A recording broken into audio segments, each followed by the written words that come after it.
Bonjour tout le monde, je m'appelle Elisabeth Aubu et j'ai 26 ans et je fréquente l'Église du Plateau Mont-Royal à Montréal. Cette année, je suis dans une année particulière de coaching avec Angie Thornton et un de mes pasteurs et je suis en train de discerner, voir si Dieu m'appelle à la mission ou au ministère et à quoi ça pourrait ressembler. Et l'automne dernier, j'ai eu l'occasion, dans le cadre de mon coaching, de participer à un atelier de Charles Simeon Trust avec d'autres femmes exceptionnelles et voilà pourquoi j'ai le grand privilège de me joindre à elle pour cette étude biblique ensemble. Donc, avant de commencer, j'aimerais prendre un petit temps pour prier. Seigneur, mon Dieu, ta parole est vivante et ta parole transforme des vies encore aujourd'hui.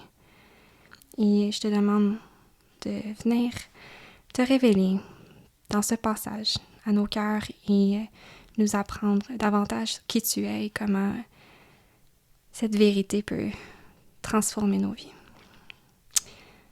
Dans le nom de Jésus. Amen. Quand ma famille et moi, nous sommes allés en Floride il y a 10 ans de ça, quand j'avais 16 ans, on est arrêté en Virginie, aller visiter des cavernes qui s'appelaient les Luray Caverns. Et c'était fascinant parce qu'on rentrait, on descendait des marches puis on allait vraiment sous terre. Et apparemment, c'est les plus grandes cavernes dans l'est des États-Unis.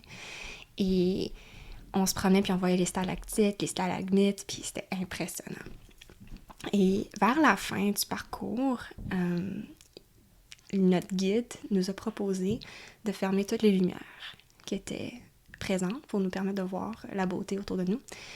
Et il nous a demandé s'il y avait des claustrophobes ou des gens qui avaient peur du noir. Puis quand on a dit non, il l'a fait et il a fermé les lumières pendant comme peut-être 5 secondes. Et c'était suffisant, 5 secondes, parce qu'on était dans une noirceur totale et on pouvait rien voir. Notre main devant notre visage comme ça, on voyait absolument rien. Et quand il a allumé une petite lampe de poche, là, c'était un soulagement incroyable et tous nos regards se sont tournés tout de suite vers la lumière. Et dans le passage qu'on va voir aujourd'hui, nous allons voir comment notre génération dans laquelle on se trouve est vraiment dans une noirceur totale et comment nous pouvons briller dans cette noirceur grâce au travail de Christ. Alors, plongeons-nous dans le texte et voyons comment il peut le faire dans nos vies. Alors, voici notre texte en Philippiens 2, versets 12 à 18. « Ainsi, mes bien-aimés, vous qui avez toujours obéi, non seulement quand j'étais présent, mais bien plus encore maintenant que je suis absent, mettez en œuvre votre salut avec crainte et profond respect. En effet, c'est Dieu qui produit en vous le vouloir et le faire pour son projet bienveillant. Faites tout sans murmure ni contestation, afin d'être irréprochables et purs, des enfants de Dieu sans défaut, au milieu d'une génération perverse et corrompue. C'est comme des flambeaux dans le monde que vous priez parmi eux, en portant la parole de vie. Je pourrais alors être fière le jour de Christ, de n'avoir pas couru ni travaillé pour rien. Et même si mon sang doit couler pour le sacrifice et le service de votre foi, j'en suis heureux, et je me réjouis avec vous tous. Vous aussi, soyez de même heureux et réjouissez-vous avec moi. » Je ne sais pas pour vous, mais moi, quand je lis ce passage-là, ce qui me saute aux yeux, c'est plein d'impératifs. Ça dit « Mettez en œuvre votre salut.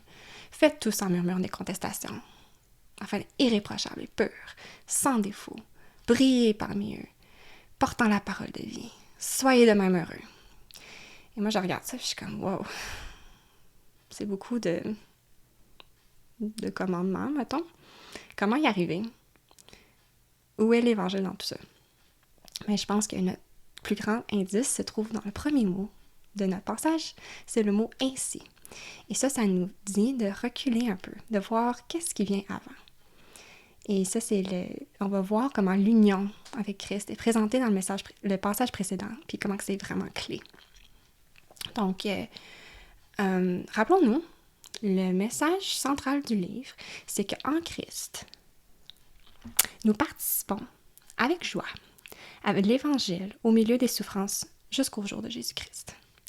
Et la semaine dernière, nous avons pu voir avec Angie le cœur de l'épître aux Philippiens. Ce poème glorieux de l'Évangile, Paul nous donne le modèle d'humilité par excellence. Christ, le serviteur Jésus, qui s'est humilié et obéi jusqu'à la mort à notre place. Puis ensuite, il s'est relevé, glorieux.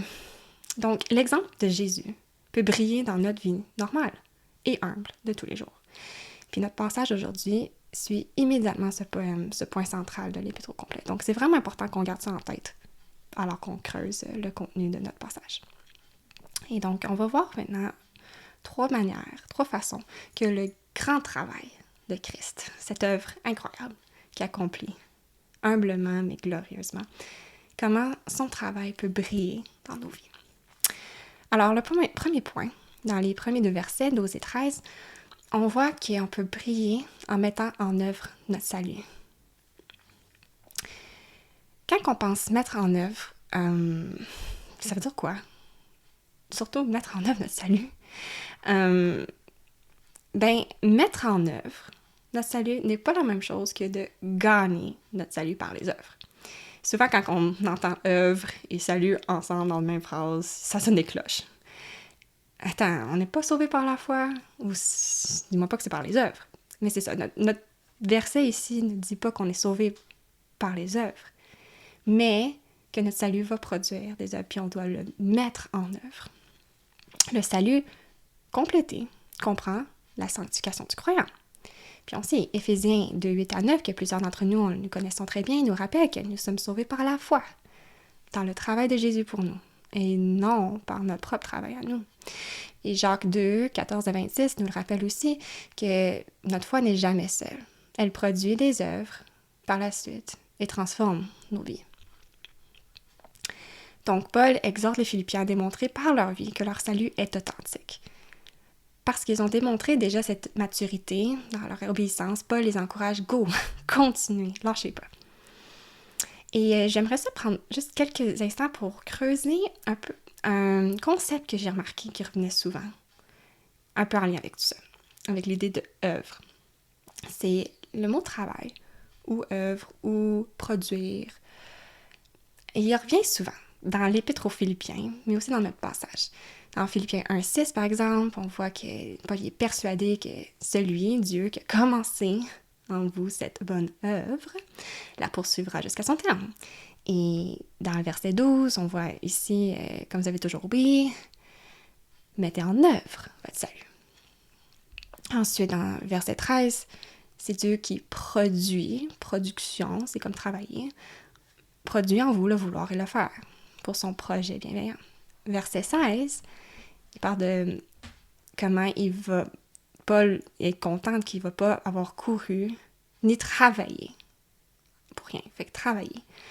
Et on le voit ensuite, par la suite, on va voir la semaine prochaine que Paul il décrit le travail comme modèle de Timothée et Épaphrodite, puis même plus tard sa propre vie, ses propres œuvres comme modèle. Donc, il y a un concept qui revient souvent. Et quand je regardais dans l'anglais, parce que je connais pas vraiment le grec, mais j'avais regardé un peu en anglais aussi pour voir, et d'autres traductions en français aussi, puis le mot, parfois c'est traduit vraiment travail.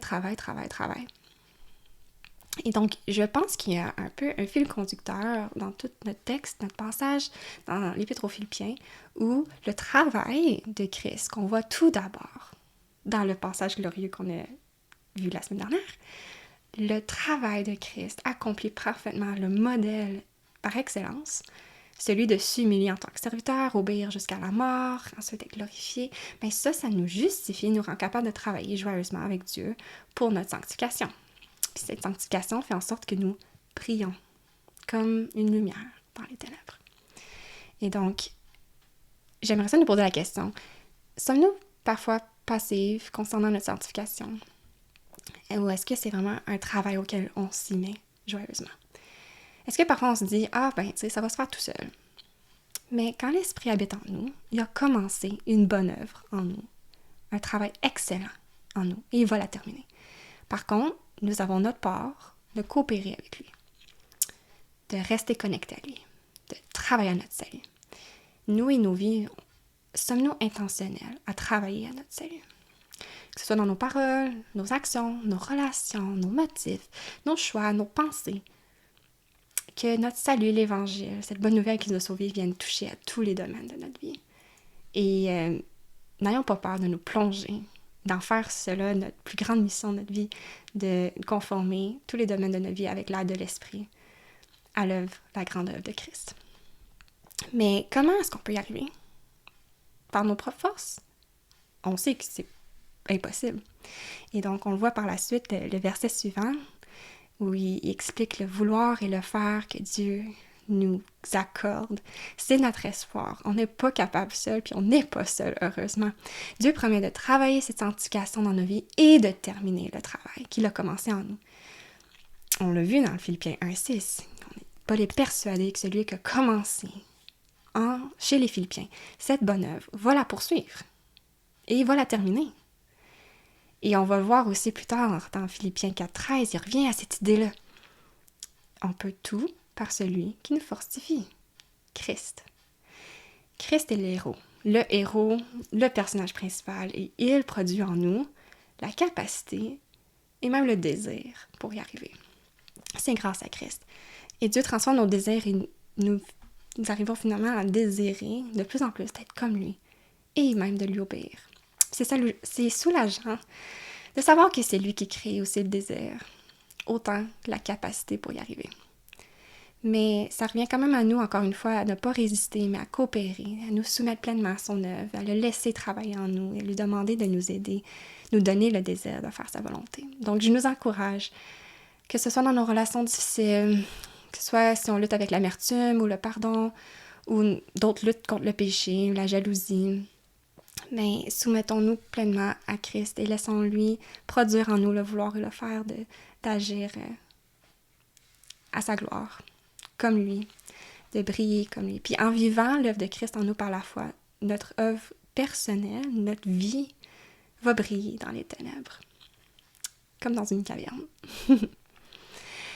Mon deuxième point que je voulais explorer, c'est les versets suivants. C'est l'idée qu'on peut briller vraiment en vivant dans la reconnaissance et dans la pureté.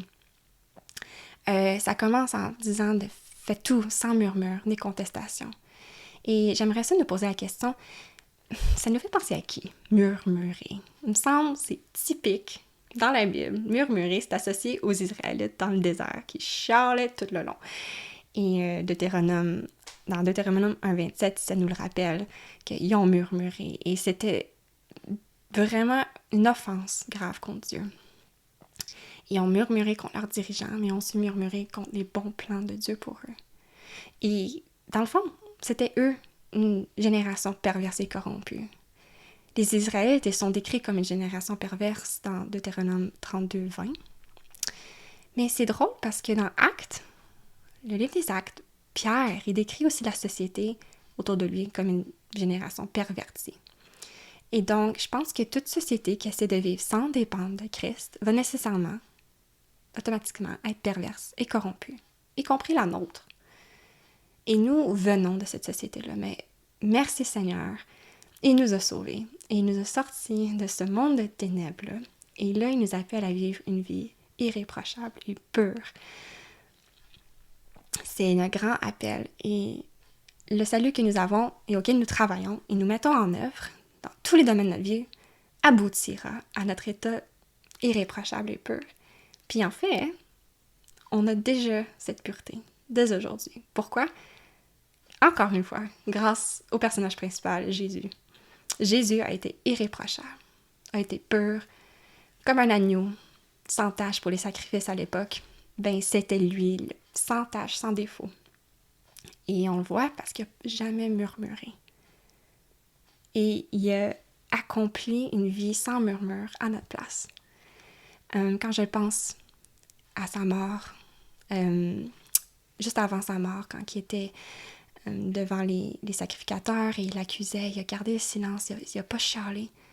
Il aurait tellement pu se défendre. S'il y avait une personne dans le monde entier qui avait le droit de se défendre à ce moment-là, c'était lui. Mais pour prendre notre place, il a été silencieux quand nous, on aurait dû l'être. Et On le voit dans Ésaïe qui nous le rappelle, ce serviteur parfait, cet agneau sans défaut qui est amené à la boucherie, qui a gardé le silence. Mais on le voit aussi dans le passage glorieux que nous avons vu juste avant, dans Philippiens 2:8. Il s'est humilié lui-même en faisant preuve d'obéissance jusqu'à la mort, même la mort sur la croix. Et je sais que pour moi, j'ai tellement le réflexe naturel, charnel, de me plaindre ou de me justifier quand je suis dans le tort ou me prouver. Mais quand on comprend l'Évangile, il n'y a pas de place pour des murmures. Pourquoi serions-nous meilleurs que Christ, qui a été humble jusqu'au bout? Et on est appelé à suivre son exemple. Et il peut vivre ce travail accompli-là en nous. C'est la bonne nouvelle pour nous.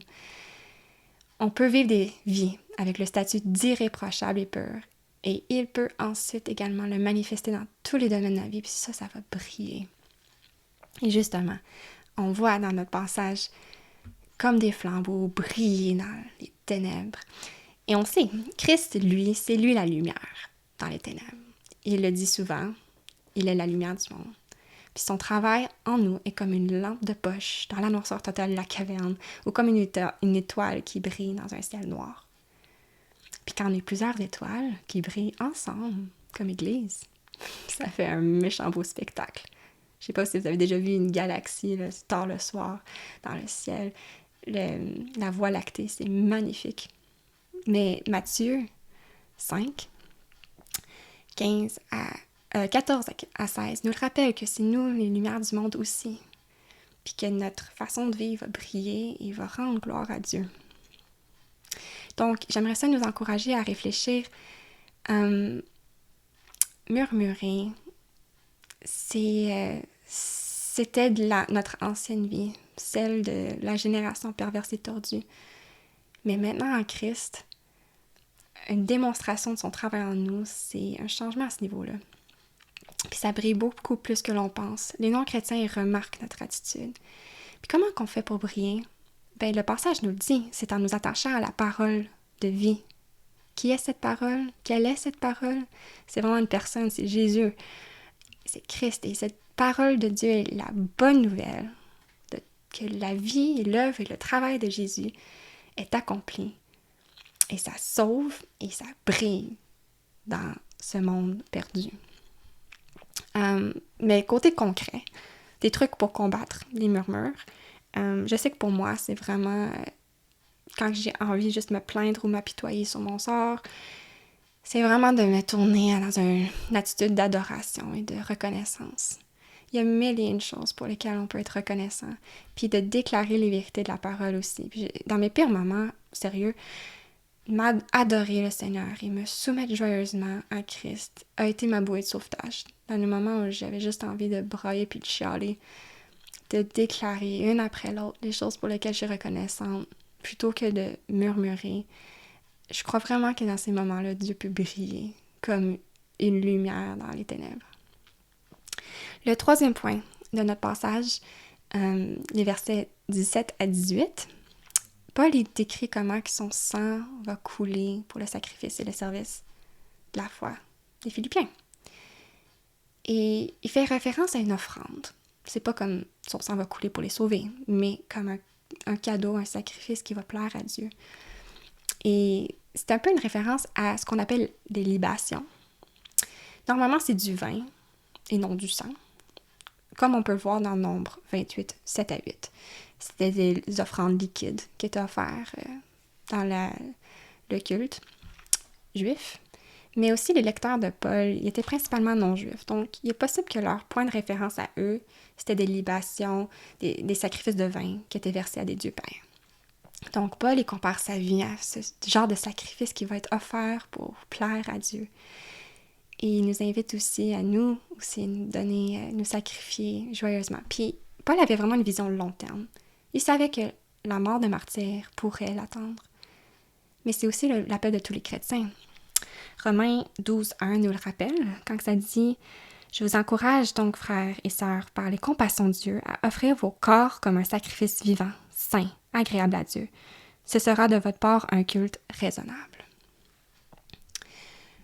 Nous allons voir plus tard, au chapitre 3, Paul décrit comment il a tout sacrifié pour Christ et il était quand même gagnant et il peut pleinement dire que c'était une joie de tout abandonner.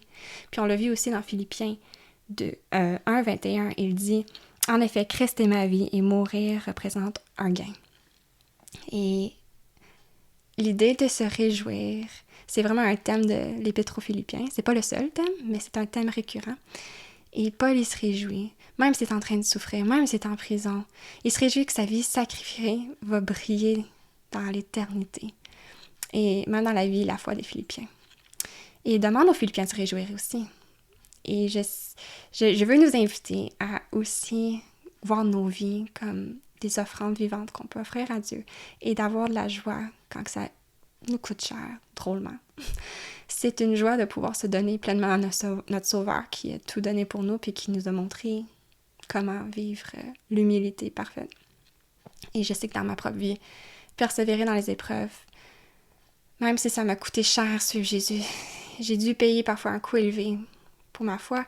J'ai perdu des relations qui étaient très précieuses pour suivre Christ, puis ça me déchirait le cœur, mais je le voyais comme une offrande que j'offrais à Dieu, des choses auxquelles j'ai dû dire non, et que c'était très tentant, et même dans mes pires moments de désespoir total, il y avait une sorte de joie, de savoir que mes sacrifices étaient agréables à Dieu, une sorte de preuve d'authenticité, une grande source de joie.